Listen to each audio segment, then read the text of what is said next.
I had no reason to take that road. The highway was clear, well lit, and fast. But something, I don't know if it was curiosity, impulse, or stupidity, pulled me toward the smaller route cutting through the mountains.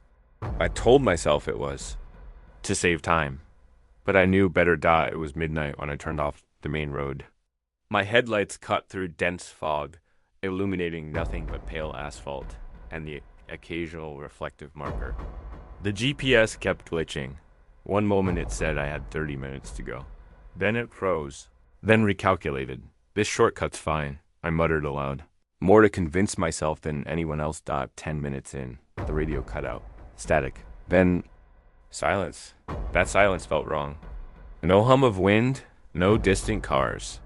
Just me, my engine, and fog thick enough to swallow sound. Then I saw it. The road curved sharply left, sharper than any turn I'd seen before. There were no warning signs, no guardrails, just empty air beyond. And on the tree right before the drop, I caught the faint shimmer of flowers, dozens of bouquets tied to its bark. I slowed down. My stomach tightened. Why were there so many memorials on one curve? The curve appeared again. I thought maybe I was tired, seeing things. But no, after passing it once, I drove another 5 minutes straight, only to find the same flowers, the same bend. I hit the brakes. My phone had no signal. Then something moved in the fog. A figure stood in the middle of the road, pale, soaked hair clinging to her face. She wore what looked like a torn hospital gown, bare feet, her head tilted unnaturally to one side. "Are you okay?" I shouted through the glass, though I didn't dare roll the window down. She didn't answer.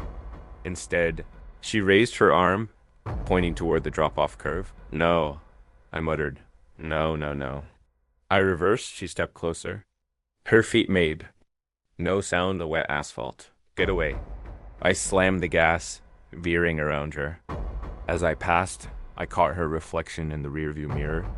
Her mouth was wide open, screaming, but no sound came out. I drove for what felt like hours, but the same curve appeared over and over.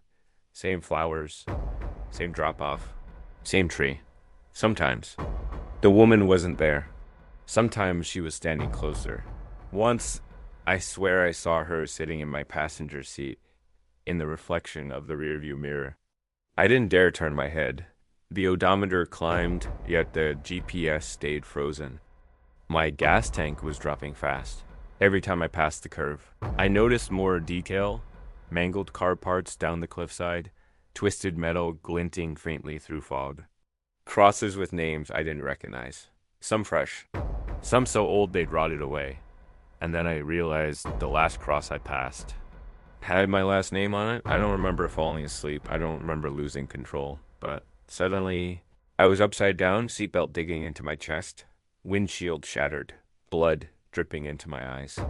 The car was crushed around me, metal, screaming, steam hissing through the broken window.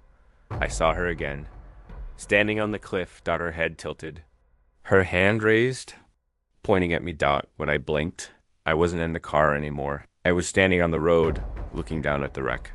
A tow truck was pulling my twisted vehicle up from the cliffside. Police lights flashed. Paramedics were covering a body with a white sheet. I didn't need to look to know who it was. They say some roads are cursed. Locals told me later about the accident decades ago. A young nurse driving home after a double shift, falling asleep at the wheel, careening off the cliff. They never recovered her body.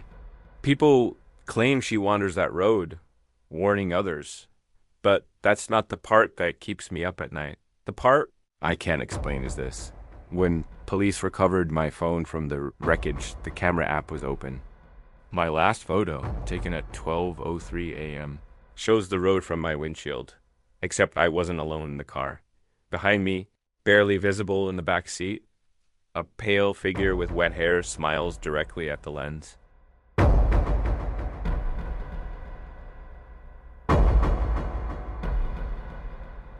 I was halfway through a 16-hour drive, moving cross-country for work. It was 2 a.m., and the highway stretched endlessly ahead, nothing but sand, sagebrush, and my own exhaustion. That's when I saw him, A man stood at the side of the road, thumb out, shoulders slumped. He wore a faded flannel shirt and jeans caked in dirt. His face was pale and sunburned at the same time, like he hadn't slept in days. Against my better judgment, I slowed down. "You need a ride?" I asked through the cracked window. His eyes met mine, bloodshot, hollow, and he nodded without a word the moment he climbed into the passenger seat. The temperature dropped 10 degrees. He didn't talk at first. I assumed he was tired, traumatized, maybe even drunk. I offered him water. He didn't take it. I asked where he was heading. No answer. The silence was unbearable, so I turned on the radio. It immediately crackled with static. "Bad reception out here," I muttered, though the unease in my chest was growing heavier. When I glanced at him out of the corner of my eye, his face looked wrong, not disfigured, just off. Like the proportions were slightly mismatched. His mouth too wide, his eyes too deep. At mile marker 137. He finally spoke. "You shouldn't be here." His voice was dry, like wind scraping against bone. "Excuse." "Me?" He stared straight ahead. "This road eats people." The desert highway curved, revealing flashing hazard lights ahead. A line of cars sat at odd angles, twisted metal glinting in moonlight. An accident. A bad one. I slowed down, heart hammering. Bodies. There were bodies on the asphalt, sprawled in unnatural positions. Faces I couldn't see. Before I could react, the man beside me whispered, "Don't stop." "What?" "Don't stop. Drive." Through. I slammed the brakes. "Are you insane?" He turned toward me and smiled. When I looked back at the wreckage, it was gone. The road was empty again. I pulled over, shaking, trying to catch my breath. The man sat perfectly still, hands folded in his lap. "Who are you?" I demanded. He finally turned to me fully. His eyes were black. Not just the pupils, the entire eye. "I died here," he whispered. "And so did you." "What are you talking about?" He pointed toward the windshield. Headlights, blinding, fast, and close. The impact threw me forward. Metal shrieked. Glass shattered. My chest collapsed against the steering wheel. I tasted blood. And silence. I woke to flashing red and blue lights. Paramedics shouting. A fire crew cutting open the driver's side door. Someone pulled me out of the wreck. My legs weren't moving. My ears rang with distant screaming. When I turned my head, I saw him, the hitchhiker, standing by the guardrail, untouched, watching me. He raised his hand slowly and waved. I blacked out. Weeks later, when I finally left the hospital, I looked up the crash site. It had claimed dozens of lives over the past decade, all involving phantom passengers. Reported just before the impact. Every single survivor described the same man. Flannel shirt, sunburned face, hollow eyes, and every single one said the same thing. He never gets out of the car.